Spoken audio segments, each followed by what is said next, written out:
حضرت ایوب علیہ السلام کا صبر کس معاملے میں مشہور ہے؟ حضرت ایوب اللہ کے جو ہے نا نبی ہیں، اور اللہ کے نبی سارے ہی برگزیدہ ہیں، لیکن ہر نبی کا کوئی نہ کوئی معجزہ ہے، کوئی نہ کوئی مقام ہے، یا کسی نہ کسی وجہ سے اس کا. تو حضرت ایوب صبر کی وجہ سے مشہور ہے. اور یہ ان کے پاس اتنا مال دولت تھا، اتنا رزق تھا، ان کے پاس کہا جاتا ہے کہ طرح طرح کے کھیت اور فصلیں اور لہلیانیاں،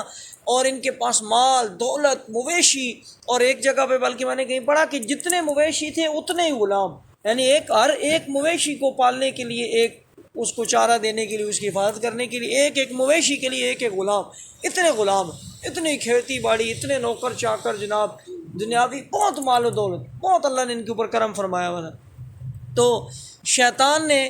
اللہ کی بارگاہ میں کہا کہ اللہ جی تیرا ایوب تو اس لیے تجھے یاد کرتا ہے کہ اس کو تو نے اتنی دنیا کھلی دے رکھی ہوئی ہے، تو وہ کیوں نہ تیرا ذکر کرے. اتنی جو دنیا اسے دے رکھی ہے، اتنا کچھ سارا کچھ تو نے اسے دیا ہوا ہے، تو تب بھی تیرا ذکر کرتا ہے. اللہ نے فرمایا جا، تو جو دیکھنا چاہتا ہے جا کے دیکھ. اللہ تبارک و تعالیٰ نے اب واللہ عالم کچھ یہ بھی ہے، جس طرح بھی اللہ نے حضرت ایوب علیہ السلام کے اوپر یہ آزمائشیں اور تکلیفیں ان کے اوپر آئیں. حضور نبی کریم صلی اللہ علیہ وسلم کے حدیث کا مفہوم ہے کہ سب سے زیادہ جو آزمائشیں ہوتی ہیں وہ سخت ہوتی ہیں، وہ انبیاء کی ہوتی ہیں. انبیاء کے بعد جو ہے نا وہ صالحین لوگوں کی ہوتی ہیں، اور درجہ بدرجہ اس طرح. اور ایک اور جگہ پہ مختلف احادیث کا مختلف مفہوم ہے کہ جو جتنا اپنے ایمان میں پختہ ہوگا نا، جو جتنا نیکی پہ چلنے کی کوشش کرے گا، یہ جس کا جتنا ایمان زیادہ ہوگا اس کی آزمائش اتنی زیادہ ہوگی. حضرت ایوب علیہ السلام کی اگر آزمائش زیادہ ہوئی ہے تو اس کا مطلب ہے ان کا ایمان بہت زیادہ. وہ تو ایسے ہی نبی ہے ان کا، لیکن نبیوں کے اندر بھی کیونکہ صبر کا ایک پورا مقام ہے ان کا، تو اللہ نے ان کے وہ کھیت، ان کی کھیتی باڑی، ان کے مویشی، ان کے گھر، ان کی بیوی بچے اولادیں، اور ان کی جائیدادیں، اور ان کے غلام، اور ساری چیزیں آنن فانن ختم ہوگی، سب تباہ و برباد ہوگی، سب ختم. لیکن وَأَيُّوبَ اِذْ نَادَىٰ رَبَّهُ، اور یاد کرو ایوب کو جب اس نے پکارا اپنے رب کو. کیا پکارا؟ انی مسنی الضر وانت ارحم الراحمین، مجھے تکلیف پہنچی اور تو سب سے مہربان فرمانے والا ہے، تو سب رحم فرمانے والوں سے بڑھ کر رحم فرمانے والا ہے. فاستجبنا لہ، تو ہم نے اس کی دعا سنی. فکشفنا، تو ہم نے دور کر دی، ما بھی من در، اس کی تکلیف، اس کی مصیبت. وآتیناہ اہلہ، اور ہم نے اسے اس کے گھر والے، ومثلہ، اور ان کے ساتھ، اور معہم رحمتم، عطا کیے اپنی رحمت سے، من عندنا، اپنے پاس سے، وذکریٰ للعابدین، اور بندگی والوں کے لیے اس میں نصیحت. جب حضرت ایوب علیہ السلام کی سارا کچھ ختم ہو گیا، اولاد بھی گئی، مال بھی گیا، مویشی بھی گئے، سب کچھ بندے کا لٹ جائے، سب کچھ بے یارو مددگار بالکل جناب، لیکن حضرت ایوب علیہ السلام نے آؤ بکا کرنے کے بجائے، رونے پیٹنے کے بجائے، جو ہے نا اس طرح کا کوئی دنیا کے بندے ہمارے کی طرح کا کام کرنے کے بجائے نا، وہ اللہ کے ذکر میں اور مشغول ہو گئے. اور حضرت ایوب علیہ السلام کہتے ہیں اللہ جی یہ شکر ہے یہ سارا کچھ چلا گیا ہے، یہ کہنا بڑا آسان ہے، ادھر ہمارے اپنے خالی سر میں درد میرے شروع ہو جائے، کسی کو کانٹا چبھ جائے، کوئی ہلکا سا بچے کو کچھ ہو جائے، ہم جناب نہ سر پکڑ کے بیٹھ جاتے ہیں. کہ یہاں بیٹھ کے کہنا بڑا آسان ہے، اس کو تھوڑا پس منظر میں سوچیں کہ سب کچھ چلا گیا ہے، گھر گر گئے ہیں، فصلیں چلی گئی ہیں، کھیتی باڑی چلی گئی ہے، زمینیں چلی گئی ہیں، نوکر چاکر چلے گئے ہیں، وہ بندہ جس کے آگے پیچھے نوکر ہی نوکر ہوں، اس کے پاس کچھ بچے ہی نہ ہو، وہ ایسی کوئی چیز ہی نہ بچی ہو، اور وہ بندہ یہ کہ اللہ ٹھیک ہے تیرا سارا کچھ تھا، تو نے سارا کچھ لے لیا ہے، میں اب تسلی سے تیری عبادت کرتا ہوں. کہنا آسان ہے. حضرت ایوب علیہ السلام نے کہا اللہ جی سب کچھ چلا گیا، میں آپ بیٹھ کے نا تسلی سے تیرا ذکر کرتا ہوں، اور زیادہ اللہ کا ذکر، اور زیادہ اللہ کے قریب ہیں. اور ایک دفعہ روایات کے اندر آتا ہے کہ حضرت ان کی ایوب علیہ السلام کی بیوی آئیں، اتنی، اس کی 3 روایتیں مختلف، ایک جگہ پہ آتا ہے کہ 3 سال بیمار رہے. عائشہ ادھر توجہ، 3 سال، ایک جگہ پہ آتا ہے 7 سال، اور ایک جگہ پہ آتا ہے 18 سال. حضرت انس بن مالک 18 سال آپ بیمار رہے ہیں، ہمیں ادھر 18 گھنٹے کے لیے، یا 18 دن، یا 18 مہینے، اللہ نہ کرے توبہ استغفار، بس اللہ بچائے، اللہ بچائے. دعا کریں ہمیشہ اللہ تکلیف و آزمائشوں سے بچائے، کیونکہ ہمارا ایمان اس قابل نہیں ہے. 3 سال یا 7 سال یا 18 سال، جتنا عرصہ بھی بیمار رہے. تو ایک دفعہ آپ کی اہلیہ آپ کے پاس آئیں، اتنا بیمار ہو گئے کہ اولادیں بھی چلی گئی، سب کچھ، کوئی سہارا اولاد سہارا ہوتی ہے کچھ بھی نہیں ہے. تو بیوی بچی، بیوی جو ہے نا وہ ساری دنیا چھوڑ گئی آپ کو، دنیا بھی جب تب ہی ساتھ ہوتی ہے جس کے پاس سب کچھ ہو، دنیا بھی اس کے ساتھ، جس کے پاس دنیا چلی جائے دنیا والے بھی سارے رشتہ دار بھی، دوست احباب بھائی سب چھوڑ کے چلے گئے۔ صرف کہا جاتا ہے کہ دو دوست تھے قریبی، کچھ کہتے ہیں بھائی تھے وہ، اور ایک آپ کی بیوی، اور بیوی جو ہے وہ سب سے زیادہ وہ ان کے ساتھ رہی ہے، انہوں نے ان کا ساتھ نہیں چھوڑا۔ لوگوں کے گھروں میں جا کے کام کرنا، وہاں سے کچھ لے کے آنا، بندوبست کرنا، رزق کا نظام چلانا، اور آپ تو بڑے جو ہے نا بالکل ایک شہر کے ایک کونے میں، اور کئی روایات ہیں، کئی جگہ پہ آتا ہے چیچک کی بیماری تھی، کئی جگہ آتا ہے جسم میں آبلے پڑ گئے تھے، کئی جگہ پہ آتا ہے جسم میں کیڑے پڑ گئے، کچھ بھی ہے بہرحال آپ کو بیماری آ گئی، تکلیف آ گئی اس طرح کی کہ جس میں پورا جسم بھی آپ کا روایات کے مطابق ہے کہ وہ کیڑوں نے کھا لیا، اینڈ پہ صرف رگیں اور ہڈیاں بچ گئیں، اور وہ بھی صرف ایک کیڑا دل پہ اور ایک کیڑا جب زبان پہ، یہ دو کیڑے جب یہاں پہنچے تو تب آپ کی آنکھ میں سے آنسو ٹپکا۔ تو عرض کی اللہ جی اب تک میرا سارا جسم بھی، اور کیڑے گرتے تھے نا تو آپ وہ کیڑا اٹھا کے ادھر رکھ لیتے تھے کہ تمہیں اللہ نے میرا جسم کھانے کے لیے بھیجا، یہ کھاؤ۔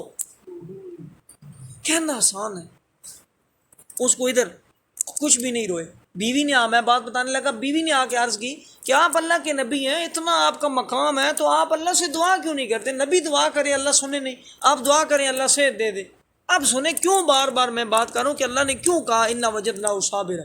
آگے سے بیوی کو کہا، ہر بات پہ دیکھیں نا، اللہ نے سب کچھ لے لیا، کہتے ہیں اللہ تو نے لے لیا، میں تسلی سے ذرا ذکر کرتا ہوں، اللہ نے سب کچھ لے لیا، آپ کیڑا کھائی، آپ اٹھا کے پھر رکھ رہے ہیں ادھر کھاؤ، اور بیوی کہہ رہی ہے دعا مانگی اللہ سن لے گا۔ تو ایک روایت کے اندر آتا ہے کہ آپ کی عمر اس وقت 70 برس تھی، اس میں اختلاف ہے بہرحال کہ 70 برس عمر تھی۔ تو بیوی نے کہا آپ اللہ سے دعا کریں آپ کی بیماری ٹھیک ہو، تو آگے سے آپ نے فرمایا کہ میں 70 برس اللہ نے مجھے ٹھیک رکھا ہے، اگر آپ 70 برس بھی میں بیمار رہوں تو میں شاید اس کا بھی شکر ادا نہیں کر سکتا کہ میں 70 سال ٹھیک رہا ہوں تو میں کچھ بھی نہیں ہوا۔ آج میں اگر بیمار ہو گیا ہوں تو 70 سال تو اگر گزر جائیں، ہو سکتا ہے 70 اس کے برابر میں 70 تو بیمار رہوں، تو مجھے دعا نہیں کرنی، اللہ مجھے خود ہی انشاءاللہ جو ہے نا میں اسے دعا نہیں کرتا صحت کے لیے۔ 70 سال اگر میں ٹھیک رہا ہوں تو اگر 70 سال بھی بیمار رہوں تو میں اس کا شکر ادا نہیں کر سکتا اس رب کا جس نے مجھے وہ 70 سال خوشی والے، وہ انعامات والے، وہ نوکر چاکر اور وہ نعمتیں عطا کی۔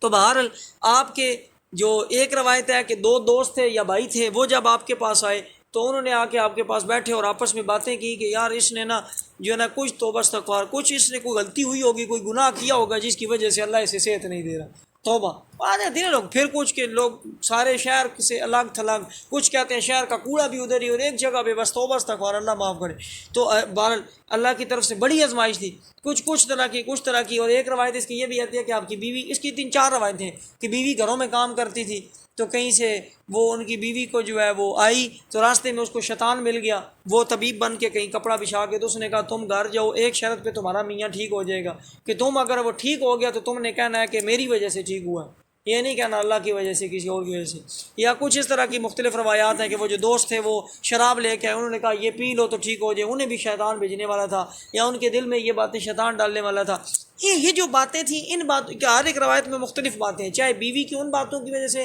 ایک روایت یہ بھی ہے کہ آپ کی بیوی نے سر کے بال کاٹے تو وہ بیچے، ان سے اس کو بڑا اچھا معاوضہ ملا، پھر اس نے وہ کاٹتے تو ایک دن جب سر سے دوپٹہ حضرت ایوب نے دیکھا یہ کیا تیرے بال، تو راز کھل گیا کہ یہ بال بیچ کے مجھے آگے کھانا کھلائی جا رہی ہے اور یہ ہو۔ تو ان باتوں پہ یا وہ شیطان کے بہکاوے میں آنے، ان باتوں پہ آپ نے اپنی بیوی کو یہ کہہ دیا کہ جب میں ٹھیک ہو جاؤں گا نا تو تمہیں میں 100 کوڑے لگاؤں گی، سورہ سواد کے اندر آیت ہے سیدھی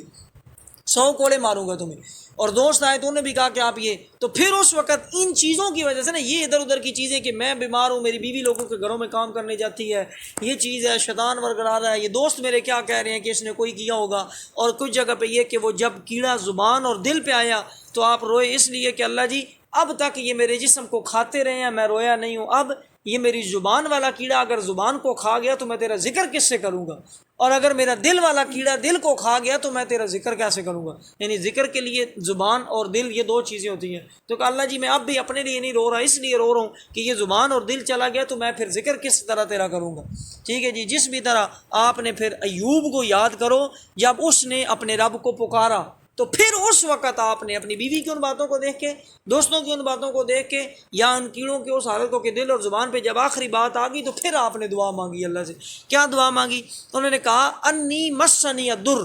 اپنے رب کو پکارا کہ مجھے تکلیف پہنچی ہے، وہ بیوی کی باتوں سے، شیطان کے، جن بھی چیزوں سے۔ تو وانت ارحم الراحمین، آپ رحم فرمائیے، آپ سب سے زیادہ رحم فرمانے والے اللہ۔ آپ میرے حال پہ رحم فرمائے۔ آگے اللہ نے کیا جواب دیا، منوان، ایسا ہی اللہ نے کہا فاستجبنا، ہم نے سن لیا تیری دعا، فاستجبنا لہو، تو ہم نے اس کی دعا سن لی، فکشفنا ما بہ من در، تو ہم نے دور کر دی اس کی وہ جو تکلیف تھی، ٹھیک ہے جی، جو پریشانی تھی، جو مصیبت، جس دکھ میں وہ تھے، وہ دکھ ان کا کیا کر دیا، دور کر دیا، وآتیناہ اہلہ، اور ہم نے اسے اہل و عیال عطا فرمائے۔ اس کی دو روایتیں، ایک روایت کہ جو آپ کی اولاد ساری فوت ہوئی تھی وہ اللہ نے دوبارہ زندہ کر دی تھی، یا یہ، اور یا کچھ نے یہ کہا کہ اس سے مراد یہ کہ وہ تو فوت ہو گئے تھے اور پھر اللہ نے دوبارہ آپ کو صحت دی، زندگی دی، اور کچھ روایت میں یہ بھی آتا ہے کہ آپ کو دوبارہ سے جوانی دی اور آپ کی بیوی بھی دوبارہ جوان ہوئی، ٹھیک ہے جی، اور آپ کی اولادیں وہی دوبارہ زندہ ہوئی، اور کچھ جگہ آتا ہے پھر نئی اولادیں پیدا ہوئیں، یعنی اللہ نے پھر اس سے اور جتنا کچھ پہلے دیا ہوا تھا اور جو لیا تھا اس سے کئی گنا اور بڑھا کے دنیا دی اللہ نے، کہ جب بیمار رہا ہے یہ میرے اور قریب رہا ہے، یہ میرے ذکر کرتا رہا ہے، میرا شکر کرتا رہا ہے، اس نے واویلا نہیں کیا، اس نے صبر کیا ہے، انا وجدنا صابرا، یہ صبر کرنے والا ہے، تو اللہ نے جو لیا تھا اس سے کئی گنا اللہ نے بڑھا کے زیادہ واپس کیا، وہ اولاد بھی واپس، اور اولاد بھی، بیوی بھی، نوکر چاکر بھی، سارا کچھ اللہ فرما رہا ہے، وآتینا اہلہ، ہم نے اسے اس کے گھر والے بھی دے دیے، ومثلہم، اور اس کے ساتھ اور بھی، تو اس سے مفسرین کرام کہتے ہیں کہ وہ بھی زندہ ہوئے اور ان کے ساتھ اور اولاد بھی شامل ہوئی، ومثلہم معہم، اور رحمتا من عندنا، یہ سب اللہ کی رحمت سے ہوا۔ انہوں نے دعا کی نا کہ اللہ رحم فرما، تو اللہ نے فرمایا میں نے رحم کیا، یعنی جو اللہ سے مانگو اللہ وہی عطا کرتا ہے۔ انہوں نے کہا اللہ جی رحم فرما، تو اللہ نے فرمایا میں رحم کر رہا ہوں کہ تیری اولادیں بھی واپس، تیرا مال بھی واپس، سب کچھ واپس دے رہا ہوں، من عندنا، اپنی رحمت سے، وذکریٰ للعابدین، اور اس کے اندر نصیحت ہے عبادت گزاروں کے لیے، جو اللہ کے عبادت گزار کوئی بھی بندہ ہے نا ہم میں سے، ہر ایک تا قیامت، اس کے لیے اس حضرت ایوب علیہ السلام کے واقعے کے اندر یہ سبق ہے کہ اگر ہم نیکی پہ چلتے ہیں تو ہم بسا اوقات کہتے ہیں تکو جی فلانا بندہ تو میرے سے بہت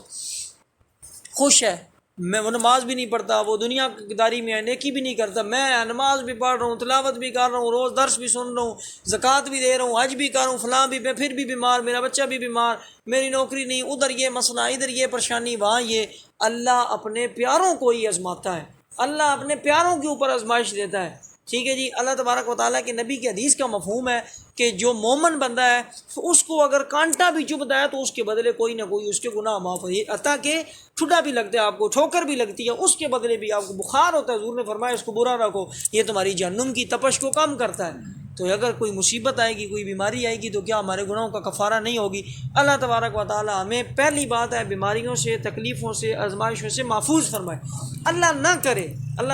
اگر آ جائے تو اللہ ایوب علیہ السلام کے صبر کے صدقے ہم گناہ گاروں کو بھی اس میں صبر عطا فرمائے، استقامت عطا فرمائے۔ اور آخری بات، وقت پورا ہو گیا ہے، کسی اللہ والے سے کسی نے پوچھا کہ ہمیں یہ کیسے پتہ چلے گا کہ کوئی تکلیف ہے وہ ہماری آزمائش ہے یا وہ ہمارے اوپر گناہوں کے وہ پکڑ ہے ہماری؟ میں نے کہا کہ اگر تمہیں تکلیف آئے، مصیبت، پریشانی، بیماری کوئی بھی کسی بھی طرح کے اپنے دیکھ لیں، مالی، جانی، بدنی، جسمانی، اولاد کی کوئی بھی، وہ آئے اور آپ اللہ کے اور قریب ہونا شروع ہو جائیں تو وہ سمجھیں آپ کے گناہوں کو مٹانے والی ہے، وہ مصیبت نہیں ہے، وہ اللہ کی رحمت۔ اور اگر تکلیف آئے، کوئی مصیبت آئے، بیماری آئے اور آپ واویلا مچانا شروع کر دیں، اللہ سے اور دور ہٹنا شروع کر دیں، تو وہ پھر آپ کی پکڑ ہے، وہ آپ کی اللہ کی طرف سے آزمائش نہیں ہے، وہ آپ کا گناہوں کا کفارہ نہیں ہے، بلکہ وہ آپ کی اللہ کی طرف سے پکڑ ہے، اور وہ آپ کا گناہوں کے عذاب ہے۔ توبہ استغفار، اللہ معاف فرمائے۔ تو اللہ تبارک و تعالیٰ اگر آزمائشوں سے بچائے، اگر آ جائے تو ربنا افرغ علینا صبرا